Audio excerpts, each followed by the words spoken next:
Welcome to Clock It, where your opinion is what wins you the game.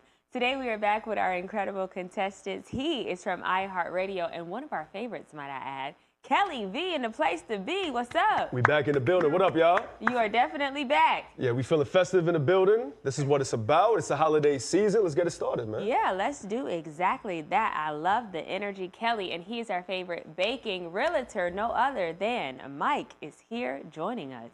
Hey, Myk. What's going on, friend? Okay, how you feeling? I'm feeling good. You know, I'm here with Kelly. You know, he had messed me up last time, but I'm here. Okay. I'm back. So I take it that you are coming out swinging this time around. Let's just not break the buzzer. Okay, let's not do that. Yes, because it was almost broke last time. I do remember that. Thank you for reminding me, Kelly. Well, guys, as you know, this game is just not about getting the answers correct. You got to know what you're talking about, and more importantly, you got to clock it. So give that big buzzer a hit. That's exactly what you'll be doing anytime you want to clock in to give your answers. Without further ado, let's go ahead and get this game on the road with our first question. Which R&B singer was arrested for allegedly punching a Manhattan nightclub employee? Kelly. Ashley Smith. I'm sorry, Myk. Hey, I'll take it. Trey Songz. My bad, Myk. It was you, not Kelly. Yes, it was Trey Songz. Talk to me about where this took place and what happened. All right, so this took place in New York, and Trey is crazy, man. So this took place in New York. He had an incident at a club and at a hookah lounge. Basically, he assaulted people. I think it was like damages of $1,500 that he had messed up, which was hookah equipment and DJ equipment. And of course, you know, we already had a whole bunch of other stuff going on with him with the assault charges he had with women, and so Trey is doing a lot. Yeah, this isn't the first time, to your point, that we've heard about Trey having a lot of things going on. He has had some, you know, prior situations over the years take place. Kelly, talk to us about what some of those were. A lot of priors, and it's unfortunate because Trey used to be one of my guys back in like 2011, 2012, him and Chris Brown going back and forth. And since then, you have so many of these sort of things happening. Also, SA allegations. He had a couple that he settled as well, that he's paying out some money. So I truly feel there's a lot of stuff that probably hasn't even come out yet. Yeah. That's there. So this is not a good look, Trey. Not a good look at all. No. Within the past year alone, there has been a lot of chatter about things that he's done allegedly. At this point, Myk, can we say that maybe Trey is the problem? Yeah, Trey has been the problem. Honestly, what's crazy is what made me start looking at him sideways was Keke Palmer. She had the issue with him, the allegations. So I love Trey Songz, but it's hard to kind of really root for somebody that keep doing the same thing. And I have to be honest, I'm not one of those people who do well with separating the artist from the art. Yeah. So unfortunately, it all gets grouped into one. And when I throw you on over to the side, that is just it. And unfortunately, Trey Songz, you are one of those people for me. Yikes. All right, Kelly, 100 points you have on the board. Oh, no, you don't. Yes, I do. Come on. Give me that, Myk. Myk with 100 points on the board. Y'all see how they cheating me? Myk, just kidding. 100 points for you on the board. Kelly, you're at 0. All good. We'll get that fixed. Let's keep it rolling to our next question. Which rapper was officially named Friend of the House by Louis Vuitton? Kelly. Future. It was Future indeed. All right, so Kelly, talk to us about how or what this title kind of means. So friend of the house, especially with Louis Vuitton, is basically a title that someone gets, especially an artist like this, where you're, you know, like friend of the show, like people say, right? It's not like you are the main face, but you are a representative of them. You're invited to all these different shows, even openings for different stores, things of that nature, but it doesn't go as far as being the face of the whole brand itself and having all these campaigns behind you. Gotcha. So it's different from being an ambassador. So Myk, talk to us, because there's been a lot of chatter online about why Future specifically wasn't given the ambassador title. Why do you think that was? Okay, so I feel like I'm half and half with this. Okay. I know the big chatter is, you know, because it's a whole black thing. There's a lot of rappers who have been a part of the Louis Vuitton movement but have not become an actual ambassador. So I do feel like there's going to be something, because I feel like there's something always with the luxury brands that we will always have to fight. So that's one. But I'm happy that Pharrell is in a position that he's in. Secondly, I feel that I'm okay with them being friends. They're probably okay with being friends because there's more of a contractual obligation with being an ambassador. So with them being an actual friend, they're not obligated to carry the name of Louis Vuitton. They can still deal with Gucci and everybody else. So that kind of leaves free range to me for them to make more money in different collaborations. I love the perspective you bring to that, because a lot of this chatter online was trying to make it about hip hop culture. as in like these brands love our culture, but they don't want to give us the recognition that we deserve. Right. A lot of their ambassadors were of Asian descent, we saw. And a lot of people who got the ambassador titles weren't necessarily people who are in hip hop or people who are Black. So that was a lot of this conversation, Kelly. But don't you think Myk kind of provides a great perspective? 100%, because you look at, Future gets announced as the, friend of the house, and then right after Infinity Chase, I believe is her name, the actress, incredible Golden Globe nominee. She was announced as the ambassador right after the fact. And it's like, okay, so what's the difference here? But also, just the fact that Pharrell is in that position to be able to throw alley-oops is great. We see a lot more people getting opportunities, like LV working with Tyler, the Creator, as well. That wouldn't have happened without Pharrell. But then still, it's, as you mentioned, how come we can't get the big stuff, right? Ambassador. Shout out to Chanel, A$AP Rocky's over there. So some places are getting it relatively right, but they're still behind the 8 ball on that. That's a great point, because Rocky did get the ambassador title, and that's something that, is big, especially for a name like Chanel. Because yes, we love Louis, but let's be honest, Chanel holds some weight. Yeah. So to get that kind of title, it definitely speaks volumes, I would say. All right, guys, 100 points you each have on the board. Kelly 100, Myk 100. Let's keep this game rolling. On to our next question. Who is set to open the Winter Olympics? Myk. Mariah Carey. The Queen of Christmas now turned the Queen of Winter, I guess, at this point, with her opening the Winter Olympics. So what would she be doing? She will be the opening act for the Winter Olympics, so of course she'll be singing. Yes. Because she ain't moving too much. She gonna be. This the only sport she got going on. So. What you trying to say about my girl Mariah now? She a little dog. I mean, I love Mariah, but she knows she ain't finna do too much either. Plus, we know she got an insurance policy on her leg, so she like basically, baby, pick me up, let me sing, and let me go ahead and do this. I guess she's sledding a little bit. The skin, she can be with skin. Oh my gosh. What are some of the sports that are going to take place at this Winter Olympics? Like you said, Mariah doing skiing. You got sledding on there, the luge, curling, all those sort of fun, like winter type sports are going to be exhibited in February. Yeah, no, this is going to be fun. There have been some other people who kind of done what Mariah's going to be doing. Who has those people been? Yeah, so Lady Gaga and Celine Dion, who did the Summer Games in 2024. So she's adding to that just blockbuster name in terms of ladies coming down and performing, or just artists overall. Yeah, and I think this is great. Like I said, she's the Queen of Christmas, now going to be the Queen of Winter. We might as well go ahead and extend it on past Christmas. She's smart, man. She's going to keep them numbers running in terms of streaming and all that. And, she has new music out. She's doing so many things. So she is very much calculated. As she should. Mariah, get your coins, girl. Here we go with the last question in round 1. Metro Boomin will executive produce whose first album in 25 years? Kelly. The Saint Lunatics. Saint Lunatics. Have not heard this name in a very long time, but I do have one question, Kelly. Who asked for this?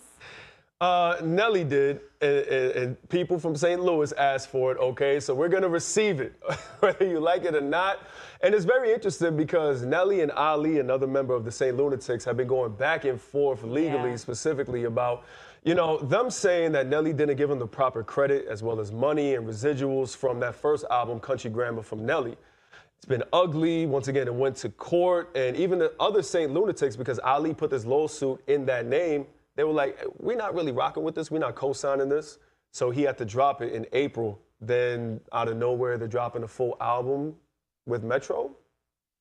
Interesting. Very, very interesting. Myk, do you think that in this agreement to drop the lawsuit, he kind of got thrown a bone by saying, hey, we can come back together and do an album? And that was probably influence for him to drop this lawsuit. No, absolutely, because I'm pretty sure they looked at the numbers, were like, hey, there's a potential we can make this. And honestly, to me, I feel like it kind of makes sense, because if you look at all the previous artists, like they got B2K and everybody else coming back, so they were like in that same era. So if they're doing tours like that, it seems like there might actually be a demand, because music now is a little different. So it's like we kind of miss it. So if I can go ahead and, there's money in nostalgia a little bit, I'm with it, Definitely money and nostalgia. I just don't know. And Kelly, you can let us know and give us insight as somebody who's on the radio. Is this generation musically ready for something like this? It's a good question. I think so, which is why you bring Metro into this, to introduce a new generation, because he's had a hell of a year, to say the least, right? So you add that point to it, people are going to listen because it's Metro. but also, you know, us, you know, the aunties and uncles is going to listen too. We're in a You feel TikTok me? era too. We're in the TikTok era. They're going to dive fully into that. And mind you, they went platinum when this first dropped. You know what I mean? So it's going to try to redo that coming up next. I love how you slick called us aunties and uncles. But Gotta you keep it know real, what? baby. I'm going to let that slide. All right, guys, that brings us to the end of round 1 of Clock It. What do you know? Kelly and Myk are both tied with 200 points on the board. That means when we return, these two will continue to battle it out and hopefully break this tie. Don't go anywhere. You're watching Clock It.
Welcome back to Clock It, where Myk and Kelly are battling it out. Both currently tied with 200 points on the board, but we are back to break this tie right now by advancing on to our first question in round 2. Which celebrity is currently in culinary school to become a chef? Myk. Tiana Taylor.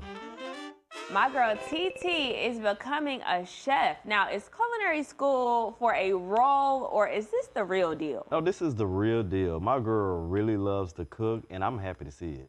You know, that's my thing. So I'm happy to see when artists are able to, when you're creative, usually there's more than one thing that you can do. So like me, I love to bake, I love to style, I love to write, I love to do all this stuff. So I understand her needing another outlet, and cooking is very, at least for me, Yeah. is very soothing. And very therapeutic. Out of all the things that Tiana does, we know her for singing, acting, dancing. What made her choose culinary school? I think it's one of those things where you're able to kind of just unplug from everything while, you know, this is in the oven, and you're able to think about what's going on, and you're kind of able to focus on that specifically. And I love it. And also it's really a message to everybody. I feel like we're all plugged into our phones and stuff like that. We all need some sort of hobbies. And if Tiana Taylor, who's doing 50,000 things, can find a hobby, okay, you can too. You can do it. Very, very true. Myk, what surprised her the most about culinary school? The academic aspect of it. So doing the extra business classes and stuff like that, she didn't think. I think a lot of people, when they go to culinary school, they just thinking that, oh, I'm gonna go cook, but they don't think about the extracurricular stuff that actually comes with it. So, but she said she doing it. She gonna make it happen. I can vouch for that because I remember I took like an elective in college. It was astronomy, thinking we're gonna learn about the planets. Yeah, we learned about that. There was physics in it too. I was like, I didn't sign up for this. Yeah. And I know Tiana was like, I thought we were just gonna be cooking. Yeah. Yeah, with a spoon. Yeah, and listen, we have to get all facets of it, and that she is getting. I love to see her. My girl is multi-hyphenate, and to add something else to the plate, hey, I'm here for it. She does her thing. Kelly, 200 points you have on the board. Myk, you are at 300. We got more questions, so let's keep this game rolling. Which comedian says that Nicki Minaj needs to refrain from posting anything about kids? Myk. D.L. Hughley. I love Uncle DL. He is hilarious to me as a comedian, and even in this video, the jokes continue to roll.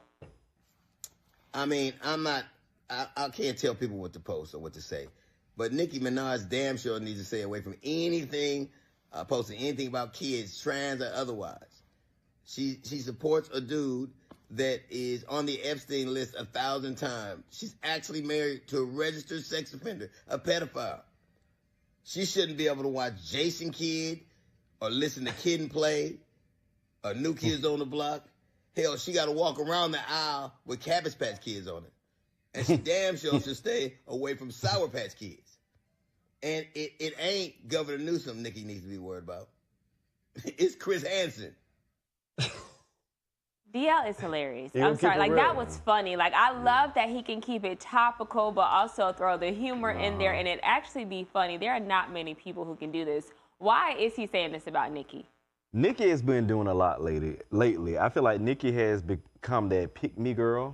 She's been jumping into politics a lot, and she's been jumping into debates with, oh my God. Gavin Newsom. Thank you. So yeah, so she's been causing an uproar with something she should not be in. So he's basically telling her, girl, stay in your place. Yeah, this has nothing to do with you. What specifically did she delve into when it came to Gavin Newsom? So Gavin Newsom went out and sent a pro-trans tweet, right, speaking on trans kids specifically, and that's where Nikki responded there on the opposite side, which social media absolutely exploded because, of course, Nicki Minaj and her, love, quote unquote, for the gay community and all that together. It's like, hey, this isn't what you were saying before. Now you're kind of switching it up now. Like, what's going on here, Nikki? What's happening? Yeah. How did social media respond to this, Myk? They weren't really too happy with it, but also Nikki has the Barbs as well. Yeah. So, and this, which is crazy because they're in that community. So they support anything. So it's half and half, but I think a lot of them were actually on D.L. Hughley's side with this one. We have seen Nikki kind of song and dance more recently when it comes to this current administration, and a lot of people online are thinking she's doing this to get in their good graces because of what, Kelly? Her relationship and her husband, him doing certain things that you heard DL speak of, certain lists, and also, in my opinion, 2026, she got a rollout coming, new album coming in March, so I'm sure that has a lot to do with it as well. So if there's something that Nikki's going to do is say something crazy to get herself in the news. That's what we've learned from Nikki this year specifically. Yeah, and it's just so funny because it's kind of been like a back and forth. Sometimes she's in the clear, sometimes she's not. She'll say something outrageous, and then she'll say something to get back on our side.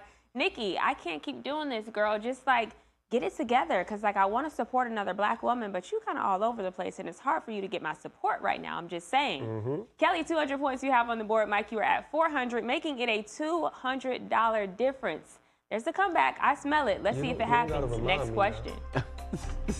Which R&B singer wants a marriage that doesn't involve an obligation to a baby? Kelly. Mariah the Scientist. Mariah the Scientist sat down with Angie Martinez and had this to say. And in the next 5 years, you say, I want to settle down, but I still want to work. What does that mean? Like babies and everything? I want to be married. Okay. And I want to have... Did everybody get the memo on that? I hope so. And listen, that's my plan. Okay. I can't speak for everybody. That's my plan, though. That's what you're doing. That's what I'm doing. I just want a commitment that doesn't involve an obligation to a baby. I just want it to be like, out of love, not out of responsibility. Yeah, I feel that. Yeah. I feel that. So when I first saw this headline, I was like, so she's saying that she wants the marriage but not the baby. And then once I saw the clip, I was like, oh, she's saying, I don't want you to marry me because there's an obligation because we have a child. I want you to marry me because you love me. Is this different from this generation's norm? By the way, ain't that how headlines work these days? Right? Yes, It's like, 100%. Misleading. But yeah, 100%, right? It's like you want to get into a relationship and get into a marriage because of the love aspect in your bond, as opposed to we're together, we have a child, so now we have to get it together. And maybe the love isn't where it needs to be, and you're just getting married because of the obligation to the child. So I'm 100% behind her, and I pray that she's found that with Thug, and I pray that he has the same mindset. Who knows? Doesn't look like it to me in terms of Thug. You got to get it together, my brother. That was very funny because she said that's what I'm on. She didn't really say that's what they were working towards. Do you think marriage is in the future for she and Young Thug? I don't know about her and Young Thug, but I definitely feel like it's in the future for her. I love the fact that she know what she wants, and she's publicly putting it out there. So it's not like anybody's blindsided about anything. And that also kind of like hint to him like, hey, you better get it together. If not, you ought to know my list back here. Yeah. So period. As she should. I love this for her wholeheartedly. Myk, 400 points. Kelly, you're at 300. Let's keep this game rolling because we got more questions. Who is headlining TikTok's inaugural award show? Kelly. Sierra. Love to see it. My girl Sierra is the one headlining. Now, why have we never heard about a TikTok award ceremony before? It's the first annual TikTok Awards, you know what I mean? So she's going out there, the main headliner, the inaugural, you know what I mean? We mentioned before, you have to know what the difference is, okay? But she's gonna go out there, perform, do what she do. And that she is. We have not seen her hit the stage in quite some time. We saw her on TikTok and all the social media platforms, but to take the stage, I think we are very excited about this. When is this award ceremony scheduled and where is it going to be? That's a good question. I forgot. I ain't gonna lie. That was going on this Thursday at the Palladium in LA. In LA, where all the big things take place, 100%. Also, Kelly, tell us where we can watch this at. Man, TikTok, of course, and Tubi, actually. You can tune in on Tubi. So I was kind of surprised with the Tubi thrown in there. I'm like, Tubi? Yeah. Tubi getting that money now. But TikTok, I'll definitely be tuned in because I'm excited to see Sierra take the stage. All right, guys, I'll have you know we are embarking on our very last question. And what do you know? We are both tied, 400 points on the board. It all comes down to this moment to see who is going to be the winner of today's episode of Clock It. Here we go. Last question. A podcaster says blank is the #2 rapper of all time. Myk. Drake. Do you agree with him? No. Okay. No. Tell me I more. like Drake. I like Drake, but Drake music puts me to sleep. I feel like I like old Drake compared to new Drake. Okay. And I listen to a different type of music, so yeah, I disagree. Ibra, I mean, But I can see why he sued, but no. Puts me to sleep is crazy. I just want you to know. Kelly, I got to come to you and I got to ask you. You're on the radio. Obviously, Drake is heavy in rotation when it comes to radio spins. Do you agree with him? For me, I want to know what the criteria is. If we're talking about most successful rapper of all time, he's definitely up there. You could probably argue that he's #1 outside of Jay-Z. But in terms of like bars and all that, I can't put him up there. I can't. But in terms of success and popularity, yeah, of course, you can have the argument. Okay, so now I have to ask, who would you give the top 3 spots of all time to? Rappers. Let's go. But that's where I was going to go. I want to talk like bars, raps, songs, albums overall. Like top 3, you mentioned? Jay is #1 for me. Then Cameron and Beanie Siegel. Those are my top 3. Okay. Myk, your turn. Give it to us. Top 3 rappers of all time. Okay, this is for me. Yeah. Of course, I got to put Tupac in there because he was just all around, and I feel like if he was here today, he would still be killing it. You said no? No, I agree. I thought.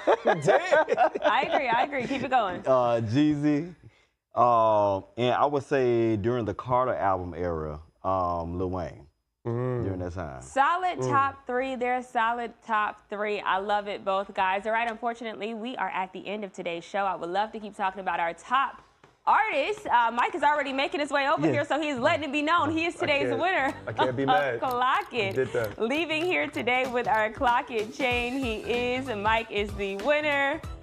And I'm telling you, look at him. 500 points he has on the board. Kelly, you're at 400. Look at him getting crowned. At this point, I think you match your outfits on purpose, Myk. I'm just saying. As always, Kelly, it is a pleasure to have you. Myk, thank you for gracing us with your presence in yet another win. For our viewers at home, tomorrow we back same time, same place, and we'll see you right back here for another episode of Clock It.